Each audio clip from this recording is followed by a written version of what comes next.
তারা ছিল আগাবাদী। আমরা মূল থেকে এমন জোরে নারা দিয়েছি, মামু বাড়ি দিল্লি ছাড়া তাদের আর কোথাও জায়গা হয় নাই। কথা বলেন ঠিক না ঠিক? বলেন তো, মৌলবাদী গালি আমাদেরকে দিছে নাকি দেয় নাই? কথা কয় না কেন? দিছে নাকি দেয় নাই? মৌলবাদী মূল হলাম আমরা, আমরা হলাম জমিনের মূল মালিক। যারা ইমানদার তারা হলো জমিনের মূল মালিক। আর যারা বেঈমান, কাফের, নাস্তিক, বেঈমান, যারা জাসদ করে বাসদ করে, আল্লাহর জমিনে আল্লাহর দিন কায়েমের আন্দোলনে বাধা দেয়, কোরআন ভালো লাগে না, ইসলাম ভালো লাগে না, আলেম ওলামা ভালো লাগে না, মসজিদ ভালো লাগে না, মাদ্রাসাকে বলা হয় জঙ্গির আখড়া। ওই সমস্ত নাস্তিক এবং বেঈমান যারা প্রেতাত্মা, খোদাদ্রোহী, তারা হলো জমিনের বারাটিয়া গোলাম। মূল মালিক যদি বলে আগামী দিন থেকে আমার বাড়িতে থাকা যাবে না, ওই বারাটিয়ার বাবার ক্ষমতা নাই ওই মূল মালিকের বাড়িতে থাকার। কথা বলেন ঠিক না বেঠিক? আমরা হলাম জমিনের মূল মালিক। আমরা বলতে আমি না, আপনারা সবাই যারা কালেমাওয়ালা, যারা ইসলাম ভালো লাগে, যারা কোরআন ভালোবাসে, যারা আল্লাহকে ভালোবাসে, রসুলকে ভালোবাসে, তারা হলো জমিনের মূল মালিক। কথা বলেন ঠিক না বেঠিক?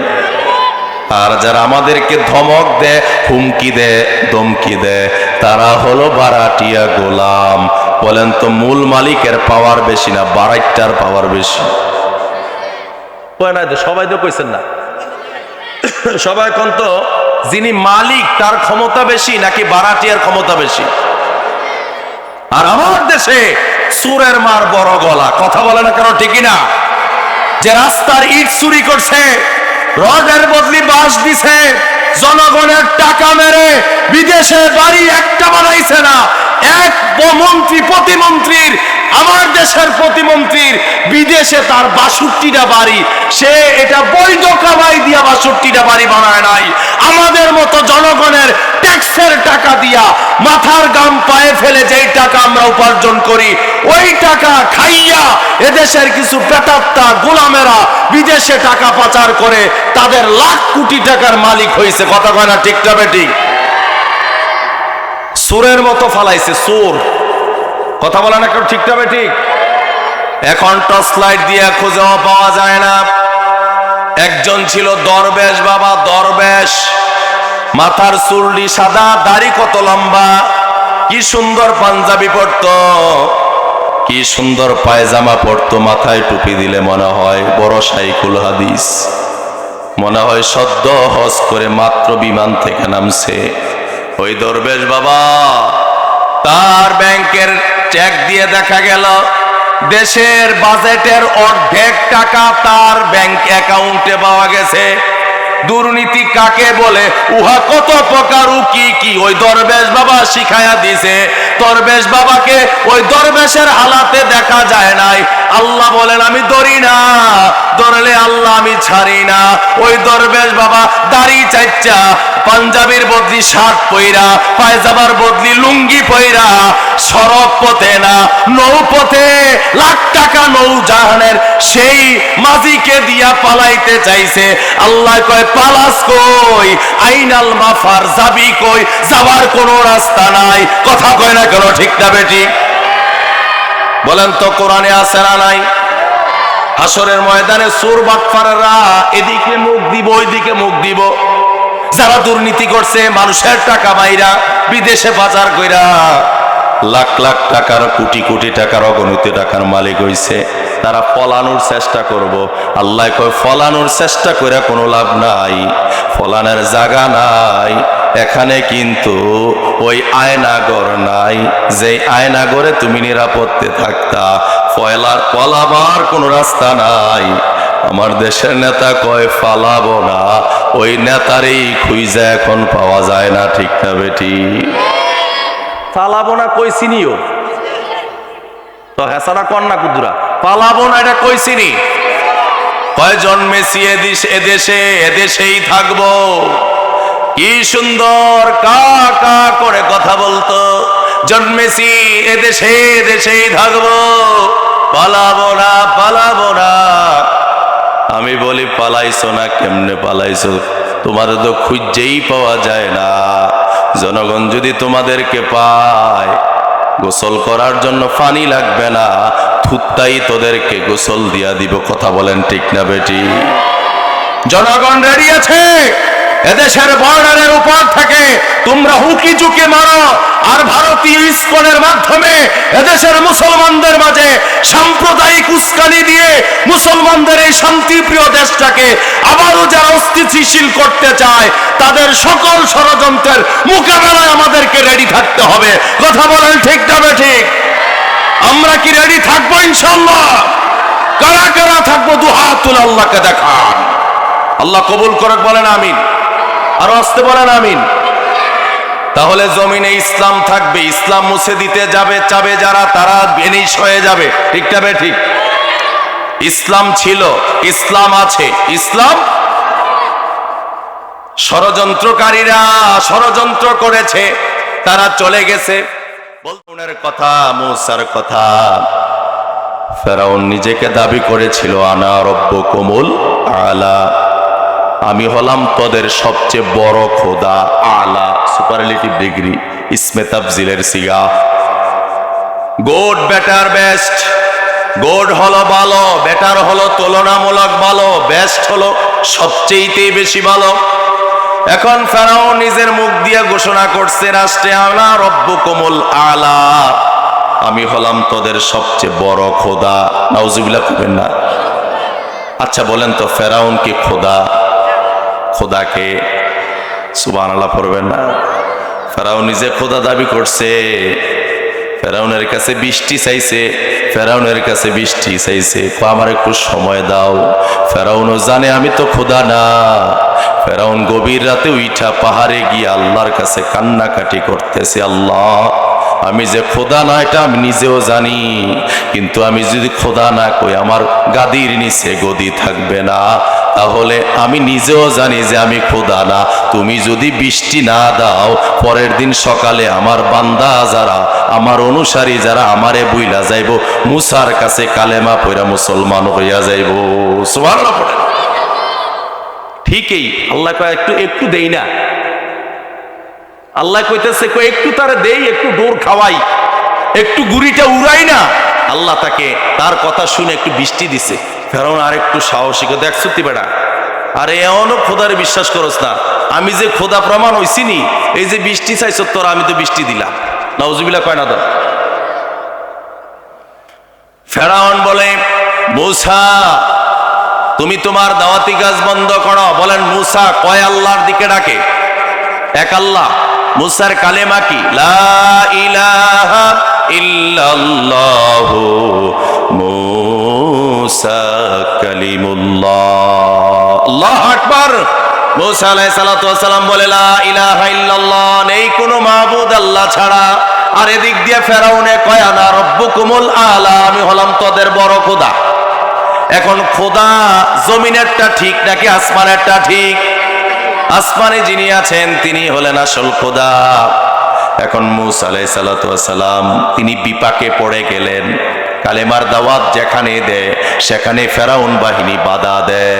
কন্ত বাধা দেয় না, নতুন না, বাধা যারা ইসলামের বিরুদ্ধে দেয় তারা পুরাতন। কথা বলেন ঠিক কিনা? এগুলা কি গল্প না কোরআন? সুবহানাল্লাহ আসে না? বলেন আল্লাহু আকবার। ফেরাউন মূসা দাওয়াতি কাজ বের হয়ে গেছে, দাওয়াত দিতেছে, মূসার উম্মত বাড়তেছে। বলেন হেদায়েতের মালিক কে? মূসার উম্মত বাড়তেছে। এদিক দিয়ে ফেরাউনের টেনশনে আর ঘুম হয় না। মূসা তার উম্মত বাড়াই দিতেছে। ঘটনা কি? হায় হায়, তার কলিজা থপড় থপড় করে। হায় হায়, আমার গাদির নিচে গদি যদি চলে যায়, আমার খোদায়িত্ব যদি চলে যায়, তাহলে তো আমি ব্যর্থ হয়ে গেলাম। মূসার দিন যদি কায়েম হয়ে যায়, মূসার কালেমা যদি বিজয় হয়ে যায়, মূসার দল যদি বিজয়ী হয়ে যায়, মূসা যদি মিশরের প্রেসিডেন্ট হয়ে যায়, তাহলে আমার পাওয়ার তো আর থাকবে না। এখন কি করা? মূসারে প্রস্তাব দিল, মূসা তোমার ডান হাতে যে লাঠি আছে এটা তো একটা জাদুকরি লাঠি, তুমি যদি আমার জাদুকরদের সামনে পরাজিত হও, তাহলে তুমি আমার কালেমা পড়ে আমার কাছে বায়াত গ্রহণ করে আমার খোদায়িত্ব মেনে নিবানি। মুসায় কয় ঠিক আছে। মুসায় তো জানে ফেরাউনের যত জাদুকরেরা যত জাদু দেখায়, আমারে আল্লাহ যেই মুজিজা লাঠিটা দিছে, এই লাঠির কাছে ফেরাউনের জাদুর কোনো পাত্তাই থাকবে না। ঠিক কি না বলেন তো? মুসাকে আল্লাহ লাঠি দিছে, কোরআনে আছে না নাই? ওমা তিলকা বিয়ামিনিকা ইয়া মুসা, হে মুসা তোর ডান হাতে এটা কি?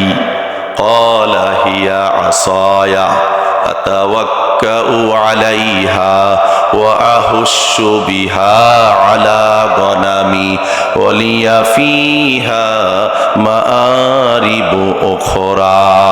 অনুবাদ শোনার আগে বলুন না আল্লাহু আকবার। মুসা আলাইহিস সালাতু ওয়াস সালামকে আল্লাহ প্রশ্ন করছে কয়টা? কন্যা কয়টা? একটা। ওমা তিলকা বিয়ামিনিকা ইয়া মুসা, হে মুসা তোমার ডান হাতে এটা কি? ইয়ামিন মানে ডান, তোমার ডান হাতে এটা কি? আল্লাহর নবী মুসা কয় হিয়া আসায়া, দ্যাটস এনাফ, এটাই তো যথেষ্ট ছিল। কয় না, আমার মালিক আমারে জিগাইছে, আল্লাহর চাইতে শ্রেষ্ঠ বন্ধু আর কেউ হতে পারে না। প্রেমিক প্রেমিকার সাথে যখন কথা বলে মোবাইলে 1-2 কলাম বলে রাইখা দেয় না, যতক্ষণ ভাব বিনিময় করে ঘন্টার পর ঘন্টা, প্রেম যখন জমে যায় তখন মোবাইলের চার্জ চইলা যায়, তারপরও প্রেমের ভাব শেষ হয় না। কথা কয় না কেন? ঠিক না বলেন তো? আল্লাহর চাইতে বান্দার জন্য বড় প্রেমিক প্রেমিকার ভাব এর চাইতে হতে পারে নাকি? এখন আল্লাহ বলেন মুসা তোমার ডান হাতে এটা কি? মুসা আলাইহিস সালাতু ওয়াস সালাম একটা জবাব দিয়ে ক্ষান্ত হয় নাই। মুসা বললেন হিয়া আসায়া, এটা একটা লাঠি, আতাওয়াক্কাউ আলাইহা, আমি সেই লাঠির উপর ভর দিয়া জমিনে চলি, আমি এই লাঠির উপর ভর দিয়া জমিনে চলি। আতাওয়াক্কাউ আলাইহা ওয়া আহুশু বিহা আলা গনামি, আমি এই লাঠি দিয়া ছাগলের পাতা পাইরা ছাগলদেরকে খাওয়াই। সুবহানাল্লাহ। গাছ থেকে একটা পাতা পারি লাঠির সাহায্যে, পাতা পাইরা গাছ ছাগলের পালগুলোকে আমি খাওয়াই। ওলিয়া ফিহা মারিবু উখরা, আর এর দ্বারা আরো অনেক অনেক কাজ আমি করি। দুষ্টামি ছেলেরা করলে তাদেরকে শাসন করি, কেউ বেয়াদবি করলে লাঠি দিয়া আমি শায়েস্তা করি। ঠিক কি না? এটা দিয়ে আমি অনেক কাজ করি। তখন আল্লাহ বলেন মুসারে ভয় পাইস না ফেরাউনের জাদুকরদের মোকাবেলায়। গল্প শোনাই না, আল্লাহর কোরআন শোনাই। মুসা আলাইহিস সালাতু ওয়াস সালামকে বলা হলো কোন দিন? অমুক দিন। বিশাল মাঠ রেডি হলো, পুরা গ্যালারিতে পুরা মিশরের অনেক জনগণ উপস্থিত হলো। ফেরাউনের জন্য একটা রাজ সিংহাসন আনা হলো, ফেরাউন সিংহাসনে বসে আছে। পুরা মিশরে ঘোষণা দিল বড় বড় জাদুকরদেরকে আনা হোক।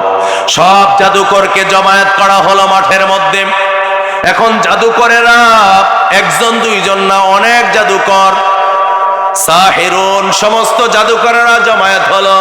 হওয়ার পরে মুসাকে বলল মুসা তুমি আগে জাদু দেখাইবা নাকি আমরা আগে দেখাবো? মুসা আলাইহিস সালাম বললেন তোমরা আগে দেখাও, আমি তো দুর্বল মানুষ, একা মানুষ, আমি পরেই দেখাবো। সুবহানাল্লাহ পড়েন। তখন মুসা আলাইহিস সালামের কথা শুনে জাদুকররা জাদু, কেউ দড়ি নিক্ষেপ করলো, সাপ হলো, সামসিকা, ইঁদুর, মাইট্টা সাপ, লইট্টা সাপ, বানর কিছু বানাইলো। বানানোর পর লাফালাফি যখন শুরু করলো, মুসা আলাইহিস সালাতু ওয়াস সালাম একটু কিং কর্তব্য বিমূঢ় হয়ে গেলেন, একটু আটকে উঠলেন। নবীরা ভয় পাইলে নবীদেরকে সাহস দিতেন কে? সুবহানাল্লাহ পড়বেন না? নবীরা ভয় পাইতেন, একটু আটকে উঠলেন, গা শিহরিত হয়ে উঠল। তাফসীর প্রমাণ করে আল্লাহর নবী মুসা এদিক সেদিক চাওয়া শুরু করলো, নাসরত, সাহায্য কোথায়? আমি কি এই ফেরাউনের হাজার হাজার জনগণের সামনে আজকে আমি মুসা কি পরাজিত হয়ে যাব? আমি ফেরাউনের কাছে কি ফেরাউনের কালেমা পড়ব, নাকি আমার আল্লাহ যেই কালেমা দিয়া নবুয়ত দিয়া দুনিয়াতে পাঠাইছে ওই কালেমার উপর আমি ইস্তেকামাত থাকব? এখন মুসা আলাইহিস সালাম একটু আটকে উঠলেন। আল্লাহ বললেন মুসারে ভয় পাইস না, আমি আল্লাহ তোর সাথে আছি। বলেন তো মুমিনের সাথে কে আছেন? মুমিনের সাথে কে থাকেন? নবীদের সাথে কে থাকেন? আল্লাহ রাব্বুল আলামিন বলেন মুসা ভয় পেও না, তোমার ডান হাতে এটা কি?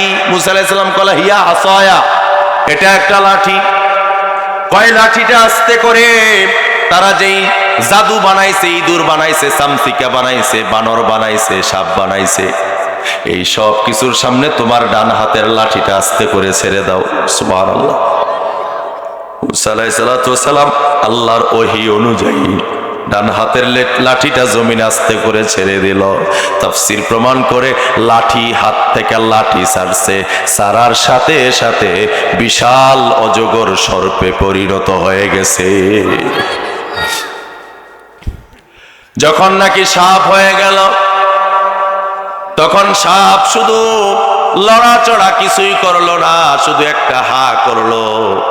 হা করার সাথে সাথে তাদের বানানো চামচিকা, ইঁদুর, বানর সব কিছু এক নিঃশ্বাসের সাথে ওই মুসা আলাইহিস সালাতু ওয়াস সালামের মুআজিজা অজগর সাপের পেটের ভিতরে এক নিঃশ্বাসের সাথে ঢুকে গেল। সুবহানাল্লাহ। ফেরাউন সব বড় বড় করে চায়, কিরে ঘটনা কি? ফেরাউন এদিক সেদিক তাকায়া চোখ বড় করছে, কইরা সামনে আগাই আইছে। সিংহাসনে আর বসা নাই, এখন আগাই আইছে, মাঠের মধ্যে নেমে গেছে। রাজ সিংহাসন থেকে মাঠের মধ্যে নেমে গেছে। নেমে যাওয়ার পর আসার পরে দেখলো সব জাদু যা বানাইছে তার শ্রেষ্ঠ জাদুকরেরা, হায়ারিং করা জাদুকরেরা এক একটা জাদুকরদেরকে লাখ লাখ রুপি দিয়া, দিনার দিয়া, দিরহাম দিয়া কিনে আনছে। আনার পরেও জাদুকররা দেখতে পেল মুসার সামনেই, মহান রবের সামনে, মুসার সামনে, হাজার হাজার জনতার সামনে নাক আর কপাল দিয়া সেজদায় পড়ে গেছে। সুবহানাল্লাহ। সব জাদুকররা জমিনে সেজদায় পড়ে গেছে। সুবহানাল্লাহ। আল্লাহ তাদের হৃদয়টাকে হেদায়েত দিয়ে দিচ্ছে। সেজদায় পড়ার সাথে সাথেই তারা দেখতে পেল আল্লাহর জান্নাতটা এই জাদুকরদেরকে হাতছানি দিয়ে ডাকতেছে। সুবহানাল্লাহ, সুবহানাল্লাহ, সুবহানাল্লাহ। জাদুকরেরা যখন সেজদায় পড়ে গেল, মুসা আলাইহিস সালাতু ওয়াস সালাম মহা খুশি, আর ফেরাউন তিনি রাগে গোসায় ফেটে যাচ্ছে, চোখগুলো গরম হয়ে গেছে, লাল হয়ে গেছে। ফেরাউন কয়, ও জাদুকরেরা, আমার টাকা দিয়া তোদেরকে কিনে আনছি, আমার রাষ্ট্রে তোরা থাকস, আমি হলাম খোদা, আমার খোদাইত্ব বাদ দিয়া মুসার সামনে তুই কার সামনে সেজদায় পড়ে গেলি? তোদের ডান হাত বাম পা, বাম হাত ডান পা ক্রসিং করে কেটে দেব, ফেরাউনের শাস্তি। তোদের ডান হাত বাম পা কেটে দেব, তোদেরকে শুলে চড়াবো, শুলে চড়াবো। তখন ফেরাউনের সেই জাদুকরেরা সেজদা থেকে মাথা উঠায়া ফেরাউনের সাথে, ওই ক্ষুধাদ্রোহী নাস্তিকের সাথে, বেঈমানের সাথে জবাব দিয়ে বলল, তুমি যা করো না কেন করতে থাকো, শুলে চড়াও, ডান হাত বাম পা কাটো, যা করো মন চায় তাই করতে মন চায় তাই করো। আমরা এমন এক মহান রবের সন্ধান পেয়ে গেছি, এমন এক জান্নাত আমরা দুনিয়াতে থাকতেই আল্লাহ আমাদের জান্নাতে আবাসটা দেখায়া দিছে, বাসস্থানটা দেখায়া দিছে। তুমি যা মন চাই তাই করতে পারো। জোরে বলেন না সুবহানাল্লাহ।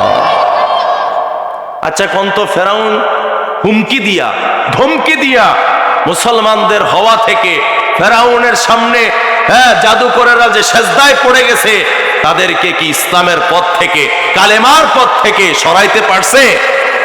কথা বলে না, সরাইতে পারছে? সরাইতে পারে না। তাহলে ইসলামের বিরুদ্ধে ষড়যন্ত্র নতুন নাকি পুরাতন? কথা কেন, নতুন না পুরাতন? বিষয়টা এমন এখানেই শেষ নয়। এখন দেখে ফেরাউন মুসার সাথে কোন রকম পারে না। মুসা দেশে থাকলেই কালেমার দাওয়াত দেয়, ইসলামের দাওয়াত দেয়, দিন প্রতিষ্ঠার দাওয়াত দেয়, দিন কায়েমের দাওয়াত দেয়, দাওয়াত ও তাবলীগের কাজ করে, আকিমুদ্দিন, দিন প্রতিষ্ঠার কাজ করে। জমিনে ফেরাউনের আদর্শ বাস্তবায়িত হতে দেওয়া যাবে না। জমিন যার, বলেন তো এই জমিনে আইন চলবে কার? সবাই কইছে না তো, কার আইন চলবো? কোন তো আমরা মসজিদে কার আইন মানি? কার আইন? কার আইন? নামাজ পড়ি, এটা নামাজ পড়া, এটা কার আইন? রোজা রাখা কার আইন? হজ করা কার আইন? যাকাত দেওয়া কার আইন? পর্দা করা কার আইন? আল্লাহর আইন। বলেন কার আইন? আল্লাহর আইন। আবার সেই আল্লাহর আইন হলো আকিমুদ্দিন, দিন কায়েম করো। বলেন তো দিন কায়েম করা এটা কি ফরজ নাকি নফল? ফরজ। সবাই কন না ফরজ। ফরজ করলে আপনারা জেলে নিত না তো, আপনার পুলিশে ধরতো না। এখন ধরা পুলিশের ধরা শেষ। এখন বরং পুলিশ আইয়ে মাহফিলও পুলিশ ভালো করে মাহফিলটা হয়নি, পোলাফাইন গন্ডগোল করেনি, গাঞ্জার ফুটলা লইয়া টানাটানি করেনি, বিভিন্ন ভাবে গন্ডগোল করেনি, এর লাগে এখন পুলিশ মাহফিল আইয়ে। আগে আইতো মাহফিল বন্ধ করার জন্য, এখন আসে মাহফিল সুন্দরভাবে হয়নি এটা সিকিউরিটি দেওয়ার জন্য। কথা কয় না কোনো? ঠিকটা বেঠিক?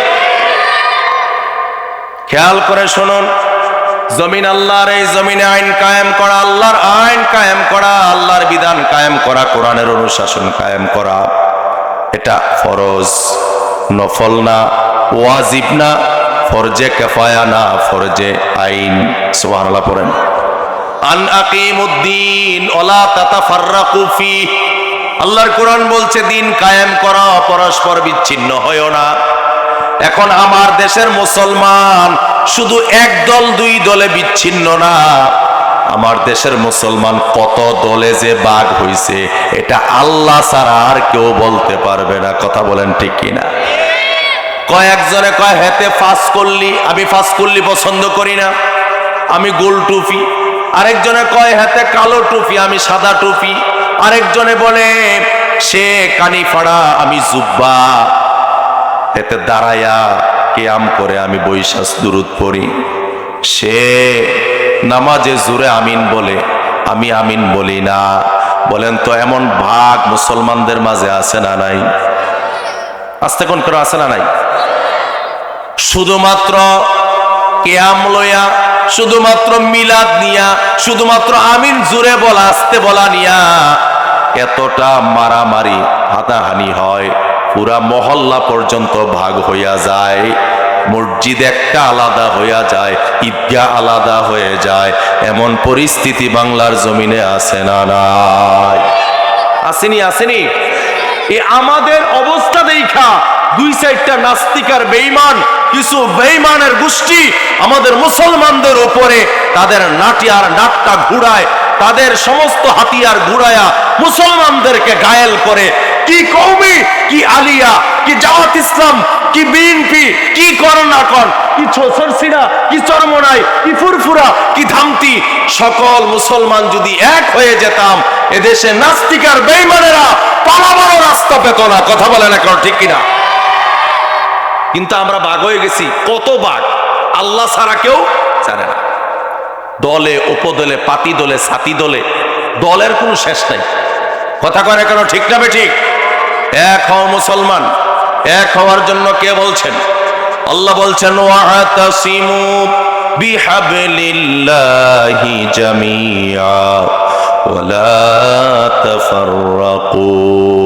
তোমরা আল্লাহর রজ্জুকে, ইসলামকে ঐক্যবদ্ধভাবে আঁকড়িয়ে ধরো, পরস্পর বিচ্ছিন্ন হয়ে যেও না। সুবহানাল্লাহ পড়বেন না? মুসা আলাইহিস সালাতু ওয়াস সালাম, তিনাকে কোনো রকমে দাবিয়ে রাখা যায় না, কারণ ইসলাম হলো এমন এক জ্যোতির নাম। আকাশে সূর্য উঠলে যেমন কেউ সূর্যকে ডেকে রাখতে পারে না, ক্ষমতা কারো আছে সূর্য ডেকে রাখার? সূর্যকে যেভাবে ঢেকে রাখা যায় না, আকাশে চাঁদ উঠলে চাঁদকে যেভাবে ঢেকে রাখা যায় না, ঠিক ইসলাম হলো আকাশের সূর্যের চাইতে, চাঁদের চাইতে আরো বেশি বিস্ফোরক। সুবহানাল্লাহ। বলেন তো ইসলাম ছিল, ইসলাম আছে, ইসলাম থাকবে। মুসলমান ছিল, মুসলমান আছে, মুসলমান থাকবে। কাফের ছিল, কাফের আছে, কাফের থাকবে। বলেন তো সফল কাম কি কাফেররা হবে নাকি মুসলমানেরা হবে? সফল কি হিন্দু, বৌদ্ধ, খ্রিস্টান ওই ধর্মগুলো হবে নাকি ইসলাম সফল হবে? সুবহানাল্লাহ পড়বেন না? ফেরাউন দেখলো মূসাকে কোনোভাবে ঘায়েল করা যায় না। এখন ফেরাউন সংসদে আইন করলো মূসা এবং তার অনুসারীদেরকে দেশ থেকে তাড়ায় দিতে হবে। নাউজুবিল্লাহ পড়েন। তাদের নিবন্ধন বাতিল করতে হবে, তাদের সনদ, জাতীয় সনদ বাতিল করে দিতে হবে, তাদেরকে আর দেশে রাখা যাবে না, তাদের নাগরিকত্ব কেটে দিতে হবে। মূসা এবং মূসার অনুসারীদের সব নাগরিকত্ব কাট করে দিল। তাদেরকে আর দেশে রাখা যাবে না। এখন ফেরাউন তার সেনাবাহিনী সব বাহিনী মিলে মুসা এবং তার উম্মতদেরকে দাওয়া শুরু করলো, দৌড়ানি দিল। মুসা আলাইহিস সালাম এবং তার অনুসারী উম্মতেরা ফোরাতের তীরে, দাজলা নদীর তীরে, সেই বিশাল খরস্রোতা নদী, ওই নদীর পারে এসে জমায়েত হলো। যাওয়ার কোনো রাস্তা নাই, কেমনে পারাপার হবে, কোনো নৌকা নাই। বলেন তো, মানুষের সাহায্য যেখানে শেষ হয়ে যায়, সাহায্য শুরু হয়ে যায় কার? তাও সুবহানাল্লাহ কয় না, বলেন আল্লাহু আকবার।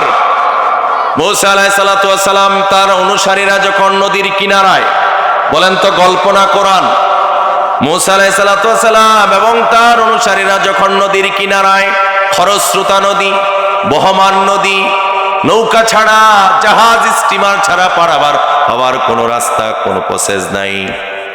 এখন ফেরাউনও চলে আসতেছে, ফেরাউনের সেনাবাহিনীরাও চলে আসতেছে। আইসাই মুসা এবং তার অনুসারী উম্মতদেরকে ঘায়েল করে ফেলবে, মেরে ফেলবে, ফাঁসির রশিতে ঝুলাইয়া দেবে, জেলখানায় ঢুকাইয়া দেবে, আজীবন কারাগার দিয়া দিবে, যাবজ্জীবন জেল হাজত দিয়া দিবে। কারণ কি? একটাই কারণ, জমিন যার, এই জমিনে ফেরাও মুসা আলাইহিস সালাম তার উম্মতেরা ওই আল্লাহর আইন চায়। ঠিক কিনা বলুন?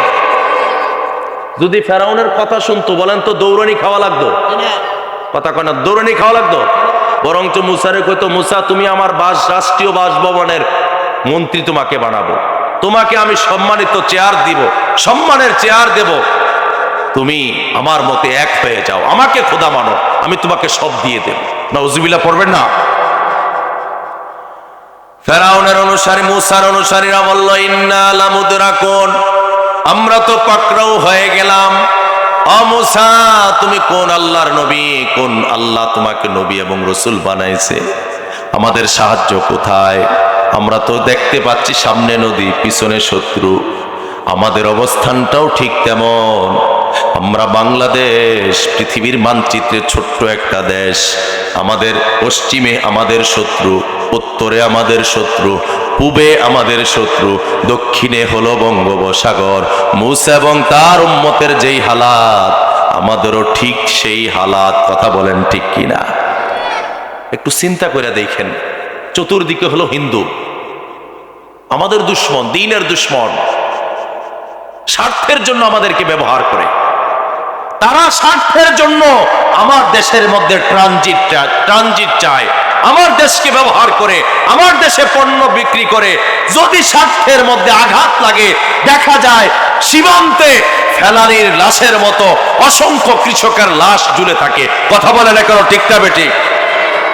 ফেলানির লাশ ঝুলেছে, এবং বিভিন্ন স্বার্থের উপর আঘাত লাগার কারণে তারা টিপাই মুখ বাঁধ বন্ধ করে দেয়, বিভিন্ন পানি বন্ধ করে দেয়, তারপর বিভিন্ন আমদানি রপ্তানি বন্ধ করে দেয়। এটা হলো স্বার্থের দেওয়া। এই সমস্ত বেদিনেরা তিন দিকে আমাদের, দক্ষিণে বঙ্গোপসাগর, আমাদেরও যাওয়ার কোনো রাস্তা নাই। নাসরুম মিনাল্লাহি ওয়া ফাতহুন কারীব, আল্লাহর সাহায্য ছাড়া আমাদের কোনো সাহায্য। মুসার উম্মতেরা যখন বলল, ইন্না লামুদরাকুন, আমরা তো পাকড়াও হয়ে গেলাম, আল্লাহর নবী মুসা বলে, কাল্লা, কখনো নয়, ইন্না মাইয়া রব্বি, নিশ্চয় আমার রব আমার সাথে আছেন। সুবহানাল্লাহ পড়েন। সায়াহদিন, তিনিও চিনেই আমাদের রাস্তা বের করে দেবেন। দেখুন, কোরআন বলছে, তিনি প্রথমে বলছেন আমার রব আমার সাথে আছেন, তিনি আমার রাস্তা বের করে দিবেন, এটা বলে নাই। নবী মুসা বলছেন, আমার সাথে তোমরা যারা আছো, তোমাদের সকলের জন্য আল্লাহ তাআলা নিরাপদ রাস্তার ব্যবস্থা করে দিবেন। উম্মতের ইমানের পাওয়ার যেখানে নিভে যায়, নবীদের ইমানের লাইটটা, পাওয়ারটা সেখানে জ্বলে ওঠে। সুবহানাল্লাহ। মুসা আলাইহিস সালাম এটা বলে সান্ত্বনা দিলেন। বলেন তো, ওই অবস্থায় ভরসা করেছে কার উপর? বলেন না কেন কার উপর? আল্লাহর উপর ভরসা করেছে। যত বড় বিপদ আসুক, আল্লাহর উপর ভরসা করবেন। খাজা বাবার উপরে না, ল্যাংটা বাবার উপরে না, মাইজবান্ডারেরও পড়ে না, দেওয়ানবাগ, রাজারবাগ, কুতুববাগ। বলেন তো বিভিন্ন ভণ্ডামি ভণ্ড পীর আছে না নাই? আস্তে কোন কেন আছে না নাই? নামাজ এক ওয়াক্ত পড়ে না, তো হেতে নাকি বড় আল্লাহর ওলি। নাউজুবিল্লাহ কবেন না? ওই অমুক পীরের মুরিদ হইলে নাকি নামাজও লাগে না, রোজাও লাগে না। ওই কি করা লাগে? শুধুমাত্র ধ্যান করলেই নাকি নামাজ হয়ে যায়। নাউজুবিল্লাহ পড়বেন না? আচ্ছা, আপনাদের কাছে আমি জানতে চাই, আপনারা কি নামাজ পড়েন নাকি পড়েন না? শুধু কি ধ্যান করেন নাকি রুকু দেন, সাজদা দেন না, রুকু দেন না, সূরা ফাতিহা পড়েন না, সূরা মিলান না, রুকুতে তাসবিহ পড়েন না, সালাম ফিরান না?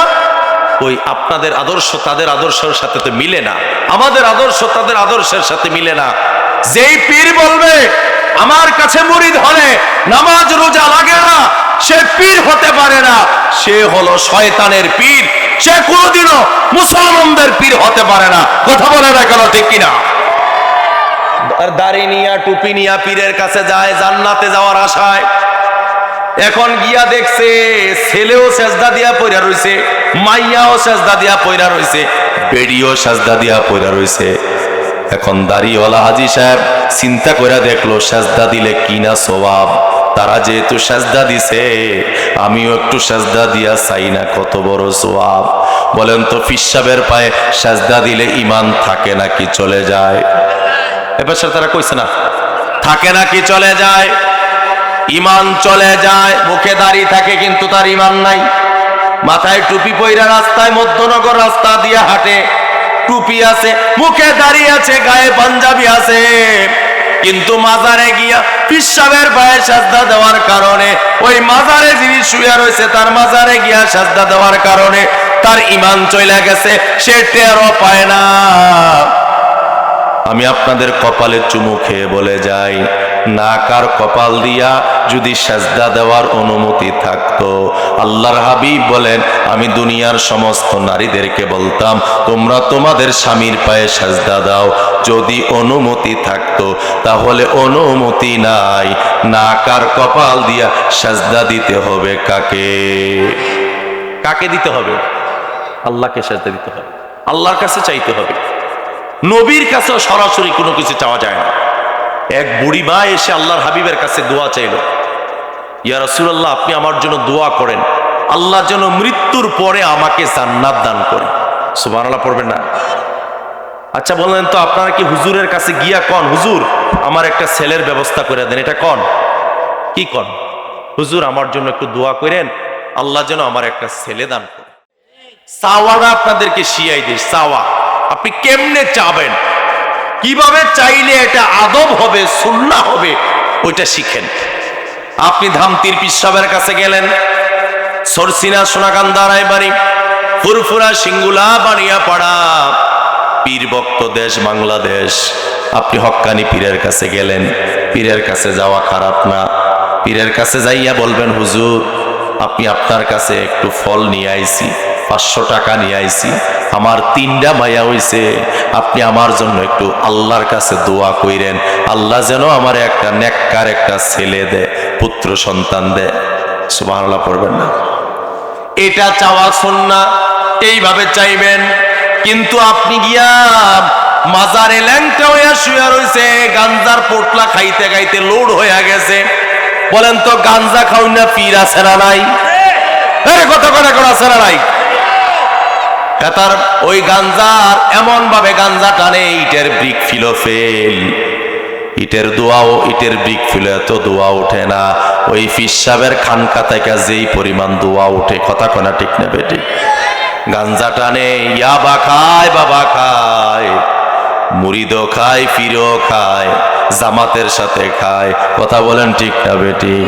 খাইয়া লোড হইয়া থাকে, পা 2টা বিছায়া দিয়া রাখে, আর মুরিদের আইসা পায়ে চুমা খায়, শুধু চুমানি খায়, পায়ের বৃদ্ধাঙ্গুলি আইসা চকলেটের মতো সই। কথা কনা কেন ঠিক না বেটি? শুধু কি তাই, আরো অনেক কিছু আছে না। এক জায়গায় পীর সাহেবের গোসল করব, 1 মাস গোসল করে না, কয় পীরের গোসল শরীফ, বড় সাইনবোর্ড লাগাইছে পীর বাবার গোসল শরীফ, ডেট দিছে মাঘ মাসের 30 তারিখ, ইংরাজির 15 তারিখ। এরকম ভাবে ডেট দিয়া বিজ্ঞপ্তি দিয়া পীরের গোসলের পানি মুরিদের কাছে বলা হয়, যার কাছে যা আছে নিয়ে আইও অমুক তারিখ, যে যে রোগের জন্য খাইবা বালা হইয়া যাইবা। আমি বলি যেই সমস্ত এই ভণ্ডরা এই আকীদা পোষণ করে, এই সার্কুলার দেয় যে পীরের গোসলের পানি খাইলে রোগ ভালো হবে, আল্লাহর কসম করে বলি পিসাবের ওই ভণ্ড পীরের নাপাক গোসলের পানি খাইলে যে রোগ হবে না ওই রোগটাও হবে, তার রোগ কোনো ডাক্তারও চিনবে না, এমন অদৃশ্য রোগ আল্লাহ তারে দিব। কথা বলেন ঠিক না বেঠিক? বলেন তো আমার নবীর গোসলের পানি কোন সাহাবীরা খাইছে? ওরে কথা কয় না তো খাইছে? আমার নবীর গোসল শরীফ হয় নাই। নবী প্রতিদিন গোসল করতেন। জুমার দিন গোসল করা সুন্নত, 2 ঈদের দিন গোসল করা সুন্নত, এভাবে স্বাভাবিক গোসল করা মুস্তাহাব। নবী গোসল করতেন। গোসলের পানি কোনোদিন বোতলজাত হতো না, মার্কেটিং হতো না, কোনো সাহাবীর শোকেসে পাওয়া যেত না, আলমিরাতে পাওয়া যেত না। গোসলের পানি খাইলে রোগ ভালো হয়ে যাইবে এই কথা কোনো সাহাবী বিজ্ঞপ্তি দেয় নাই। নবীর চাইতে বড় পীর আকাশের নিচে জমিনের উপরে আর কেউ নাই। নবীর গোসলের পানি যদি খাওয়া না জায়েজ হয়, খাওয়া যদি না জায়েজ হয়, আমার দেশের বন্ড, যেই বন্ড গোসল করে না, প্রস্রাব করে, ভালো করে ওযুও করে না, ইস্তেঞ্জাও করে না, ওই গোসলের পানি খাওয়া বড়, সবচাইতে বড় নাজায়েজ। ঠিক না বেঠিক? খাওয়া যাবে? খাওয়া যাবে? বলেন তো আমরা সব সময় ভরসা করব কার উপর?